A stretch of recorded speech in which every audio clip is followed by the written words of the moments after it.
Permettez-moi tout d'abord de remercier chaleureusement Son Excellence Monseigneur Philippe Christori, évêque de Chartres, pour son accueil si fraternel en cette merveilleuse cathédrale. Chers pèlerins de Chartres, la lumière est venue dans le monde, nous dit aujourd'hui Jésus dans l'Évangile, et les hommes ont préféré les ténèbres. Et vous, chers pèlerins, avez-vous accueilli l'unique lumière qui ne trompe pas, celle de Dieu? Vous avez marché pendant 3 jours, vous avez prié, chanté, souffert sous le soleil et sous la pluie. Avez-vous accueilli la lumière dans votre cœur? Avez-vous réellement renoncé aux ténèbres? Avez-vous choisi de poursuivre la route en suivant Jésus qui est la lumière du monde? Chers amis, permettez-moi de vous poser cette question radicale, car si Dieu n'est pas notre lumière, tout le reste devient inutile. Sans Dieu, tout est ténèbres. Dieu est venu jusqu'à nous. Il s'est fait homme. Il nous a révélé l'unique vérité qui sauve. Il est mort pour nous racheter du péché. Et à la Pentecôte, il nous a donné l'Esprit Saint. Il nous a offert la lumière de la foi. Mais nous préférons les ténèbres. Regardons autour de nous. La société occidentale a choisi de s'organiser sans Dieu. Et la voilà maintenant livrée aux lumières clinquantes et trompeuses de la société de consommation, du profit à tout prix et de l'individualisme forcené. Un monde sans Dieu est un monde de ténèbres, un monde de mensonges et d'égoïsme. Sans la lumière de Dieu, la société occidentale est devenue comme un bateau ivre dans la nuit. Il n'a plus assez d'amour pour accueillir des enfants, les protéger dès le sein de leur mère, les préserver de l'agression de la pornographie. Privée de la lumière de Dieu, la société occidentale ne sait plus respecter ses vieillards, accompagner vers la mort les malades, faire une place aux plus pauvres et aux plus faibles.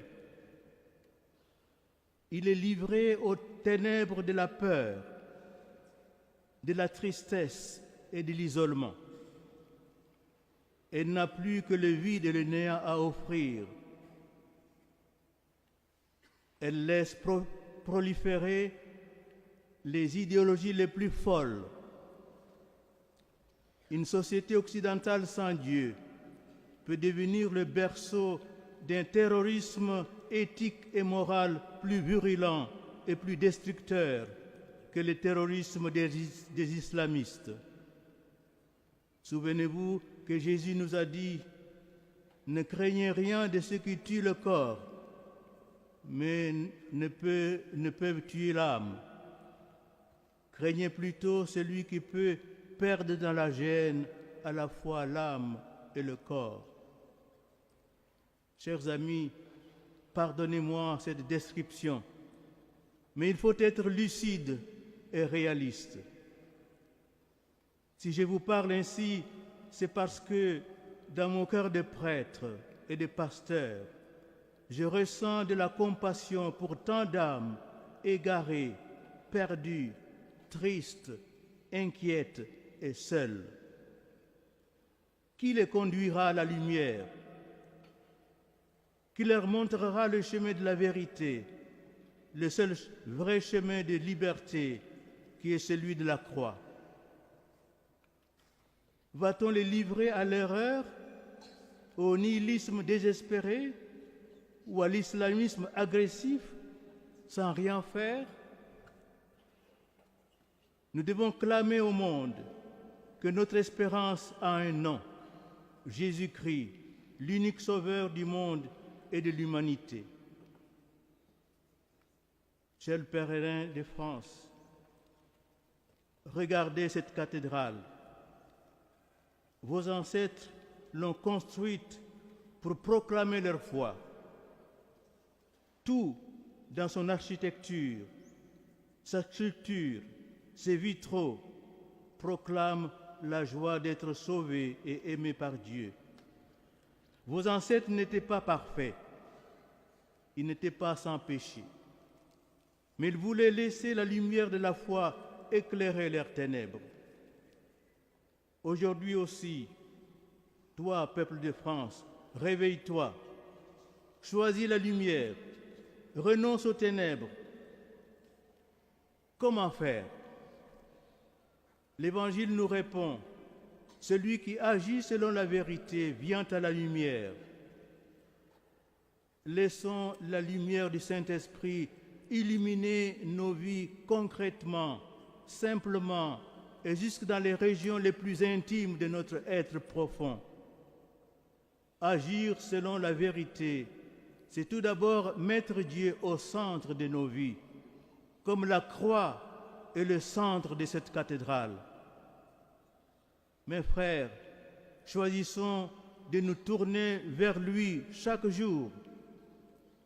En cet instant, prenons l'engagement de garder tous les jours quelques minutes de silence pour nous tourner vers Dieu, pour lui dire « Seigneur, règne en moi, je te donne toute ma vie. » Chers pèlerins, sans silence, il n'y a pas de lumière.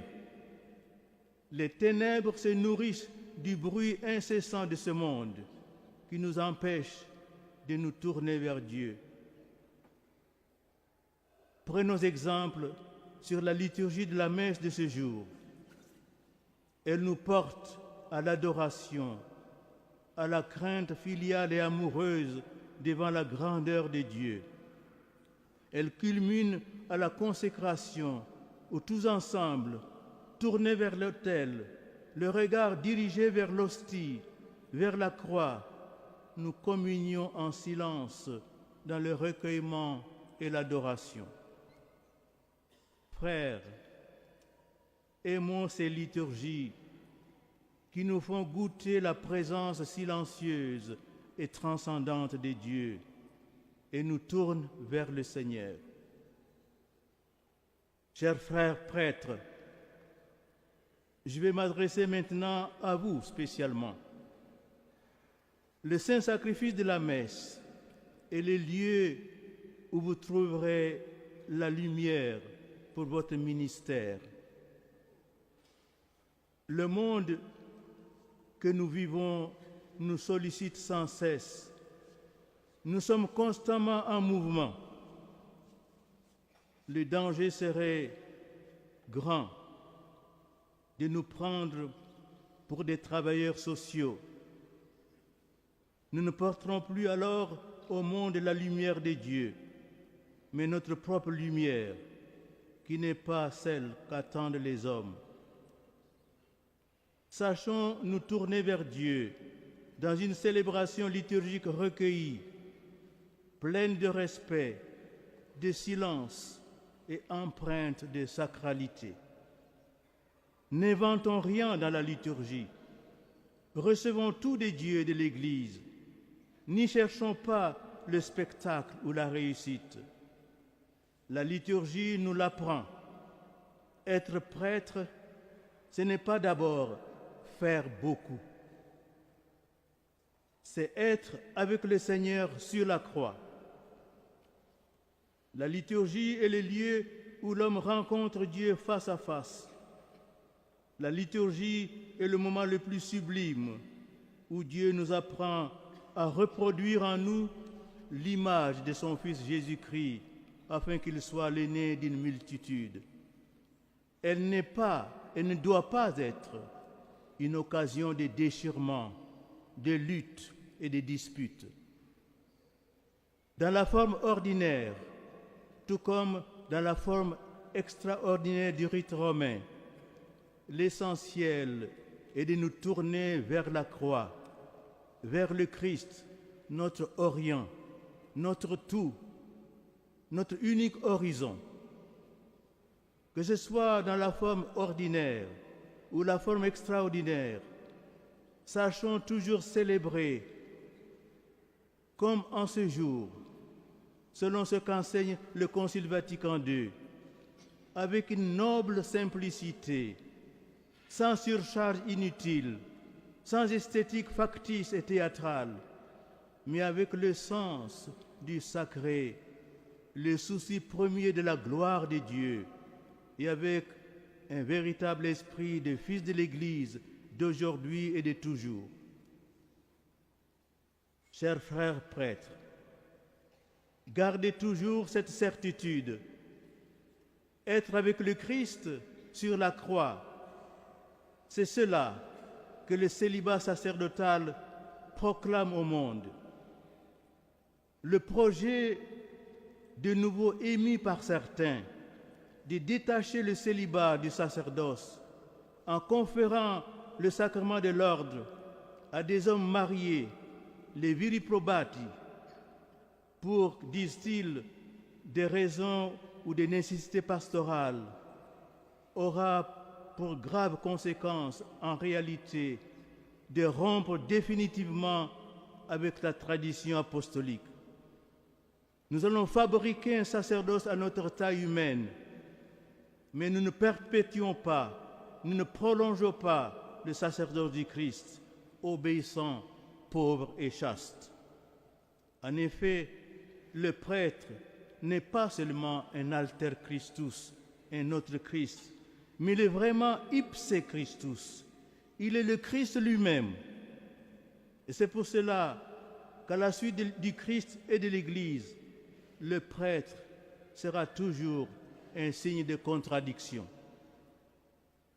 Et vous, chers chrétiens, laïcs engagés dans la vie de la cité, je veux dire avec force, n'ayez pas peur. N'ayez pas peur de porter à ce monde la lumière du Christ.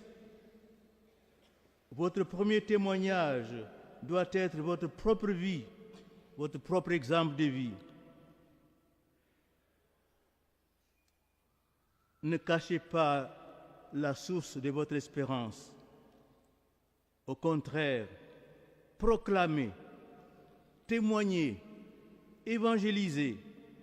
L'Église a besoin de vous. Rappelez à tous que seul le Christ crucifié révèle le sens authentique de la liberté. À vous, chers parents, je vais adresser un message tout particulier. Être père et mère de famille dans le monde d'aujourd'hui est une aventure difficile, pleine de souffrances, d'obstacles et de soucis. L'Église vous dit merci. Oui, merci pour le don généreux de vous-même. Ayez le courage d'élever vos enfants à la lumière du Christ. Il vous faudra parfois lutter contre le vent dominant, supporter les moqueries et les mépris du monde. Mais nous ne sommes pas ici pour plaire au monde. Nous proclamons, nous, un Christ crucifié, scandale pour les Juifs et folie pour les païens. N'ayez pas peur, ne renoncez pas. L'Église, par la voix des papes, tout spécialement depuis l'encyclique Humanae Vitae, vous confie une mission prophétique. Témoignez devant tous de votre confiance joyeuse en Dieu, qui nous a fait gardiens intelligents de l'ordre naturel. Vous annoncez ce que Jésus nous a révélé par sa vie. Chers pères et mères de famille, l'Église vous aime. Aimez l'Église. Elle est votre mère. À vous, enfin, je vais maintenant m'adresser, vous les plus jeunes, qui êtes ici nombreux. Toutefois, je vous prie d'écouter d'abord un ancien qui a plus d'autorité que moi. Il s'agit de l'évangéliste Saint Jean. Au-delà de l'exemple de sa vie, Saint Jean a également laissé un message écrit aux jeunes. Dans sa première lettre, nous lisons ces paroles émouvantes d'un ancien aux jeunes des églises qu'il avait fondées. Écoutez cette voix forte d'un vieillard. Je vous l'ai écrit à vous les plus jeunes. Vous êtes forts. La parole de Dieu demeure en vous. Vous avez vaincu le mauvais. N'aimez pas le monde, ni ce qui est dans le monde. Le monde que nous ne devons pas aimer, commente le Père quant à la Messa, dans son homélie du Vendredi Saint, et auquel nous ne devons pas nous conformer, n'est pas, nous le savons bien, le monde créé et aimé par Dieu. Ce ne sont pas les personnes du monde vers lesquelles, au contraire, nous devons toujours aller, surtout les plus pauvres et les plus faibles, pour les aimer et les servir humblement. Non, le monde à ne pas aimer, c'est un autre monde. C'est le monde tel qu'il est devenu sous la domination de Satan et du péché. C'est le monde des idéologies qui nient la nature humaine et détruisent les familles. C'est le monde des structures onusiennes qui imposent impérativement une nouvelle éthique mondiale. Et tous, nous devons nous soumettre à cette nouvelle éthique mondiale. Mais un grand écrivain croyant britannique du siècle dernier, Thomas Stearns Eliot, a écrit 3 versets qui en disent davantage que des livres entiers. Dans un monde des fugitifs, celui qui prend la direction opposée aura l'air d'un déserteur. Chers jeunes chrétiens, s'il est permis à un ancien comme l'était Saint Jean de s'adresser directement à vous, je vous exhorte moi aussi et je vous dis, vous avez vaincu le mauvais, combattez toute loi contre nature que l'on voudrait vous imposer. Opposez-vous à toute loi contre la vie et contre la famille. Soyez de ceux qui prennent la direction opposée. Osez aller à contre-courant. Pour nous chrétiens, la direction opposée n'est pas un lieu, c'est une personne, c'est Jésus-Christ, notre ami et notre Rédempteur. Une tâche vous est particulièrement confiée à vous les jeunes. Sauvez l'amour humain de la dérive tragique dans laquelle il est tombé. L'amour qui n'est plus le don de soi-même, mais seulement la possession de l'autre, une possession souvent violente et tyrannique. Sur la croix, Dieu s'est fait homme et il nous a révélé qu'il est agapé, c'est-à-dire l'amour qui se donne jusqu'à la mort. Aimer vraiment, c'est mourir pour l'autre, comme ce jeune gendarme, le colonel Arnaud Beltrame. Chers jeunes, vous éprouvez souvent sans doute dans votre âme la lutte des ténèbres et de la lumière. Vous êtes parfois séduits par les plaisirs faciles de ce monde. De tout mon cœur de prêtre, je vous le dis, n'hésitez pas. Jésus vous donnera tout. En le suivant pour être des saints, vous ne perdrez rien. Vous gagnerez la seule joie qui ne déçoit jamais. Chers jeunes, si aujourd'hui le Christ vous appelle à le suivre comme prêtre, comme religieux ou religieuse, n'hésitez pas. Dites-lui fiat, un oui enthousiaste et sans condition. Dieu veut avoir besoin de vous. Quelle joie, quelle grâce. L'Occident a été évangélisé par les saints et les martyrs. Vous, jeunes d'aujourd'hui, vous serez les saints et les martyrs que les nations attendent pour une nouvelle évangélisation. Vos patries ont soif du Christ. Ne les décevez pas. L'Église vous fait confiance. Je prie pour que nombreux parmi vous répondent aujourd'hui durant cette messe à l'appel de Dieu, à le suivre, à tout laisser pour lui, pour sa lumière. Quand Dieu appelle, il est radical. Il nous appelle tout entier, jusqu'au don total, jusqu'au martyre du corps ou du cœur. Cher peuple de France, ce sont les monastères qui ont fait la civilisation de ton pays.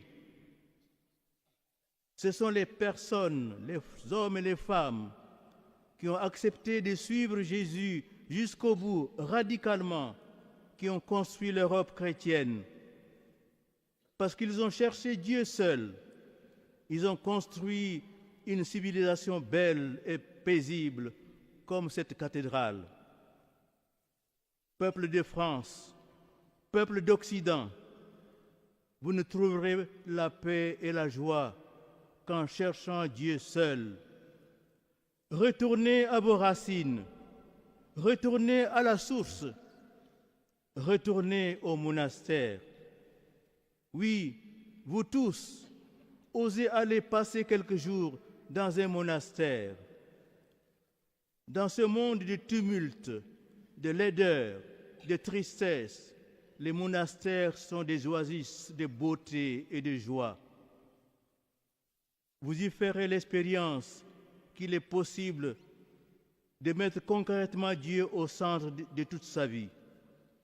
Vous y ferez l'expérience de la seule joie qui ne passe pas. Chers pèlerins, renonçons aux ténèbres, choisissons la lumière.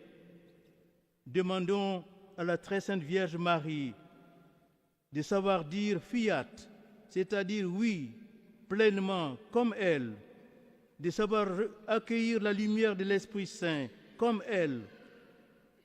En ces jours où, grâce à la sollicitude du Saint-Père le Pape François, nous fêtons Marie, Mère de l'Église, demandons à cette Mère très sainte d'avoir un cœur comme les siens, un cœur qui ne refuse rien à Dieu, un cœur brûlant d'amour pour la gloire de Dieu, un cœur ardent à annoncer aux hommes la bonne nouvelle, un cœur généreux, un cœur large comme le cœur de Marie, aux dimensions de l'Église, aux dimensions du cœur de Jésus.